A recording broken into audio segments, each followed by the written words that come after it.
इतिहास के महान शूरवीरों को जन्म देने वाली भारत भूमि के कण कण में वीर गाथाएं बसती हैं। भारत की इस वीर उर्वरा वसुंधरा पर वीर गाथाओं की इस सूची में नया अध्याय उस समय जुड़ा जब 18 अगस्त 1700 के दिन पेशवा बालाजी विश्वनाथ के घर पुत्र बाजीराव ने जन्म लिया, जिन्हें ऐतिहासिक ग्रंथों में बाजीराव प्रथम के रूप में संबोधित किया जाता है। इन्होंने आगे चलकर मुगल साम्राज्य की नींव हिला दी।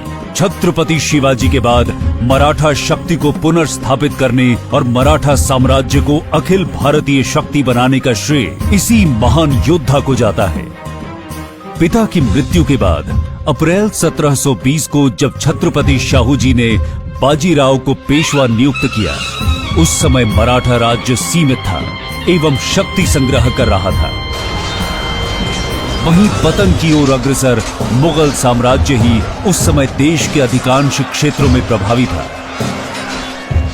लेकिन बाजीराव ने मुगल साम्राज्य का सटीक आंकलन करते हुए छत्रपति से आग्रह किया, हमें इस जर्जर वृक्ष के तने पर आक्रमण करना चाहिए, शाखाएं तो स्वयं ही गिर जाएंगी।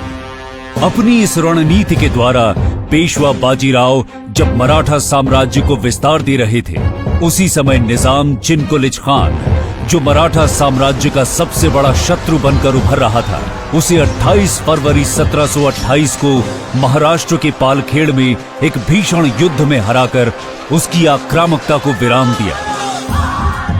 ये एक ऐसी विजय थी जो आज भी सैन्य विशेषज्ञों को आश्चर्यचकित करती है।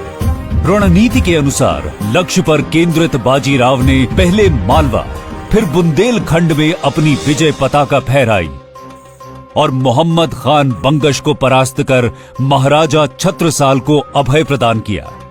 इस नवीन विजित क्षेत्र के राजस्व और क्षेत्राधिकार को दृढ़ता प्रदान करने के लिए पेशवा ने दिल्ली की ओर प्रस्थान किया। यह अभियान पूर्णतः सफल रहा, लेकिन इस अपमान से बौखलाए मुगल बादशाह ने निजामुल मुल्क और सादत खान जैसे अपने बड़े सैन्य सरदारों को बाजीराव पर संयुक्त आक्रमण के लिए भेजा। पेशवा ने अपने से कई गुना बड़ी इस सेना को भोपाल के पास युद्ध में परास्त कर दिया। इसके परिणाम स्वरूप तुराह सराय की संधि के द्वारा मालवा के साथ नर्मदा और चंबल के क्षेत्र भी मराठा राज्य में सम्मिलित कर लिए गए।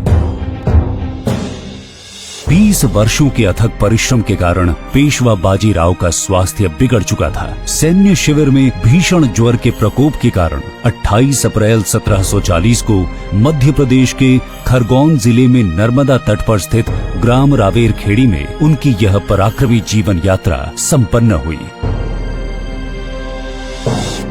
ऐसे वीर प्रतापी अजेय योद्धा, कुशल रणनीतिकार एवं भारत के सच्चे सपूत पेशवा बाजीराव प्रथम को मध्य प्रदेश की धरती नमन करती है।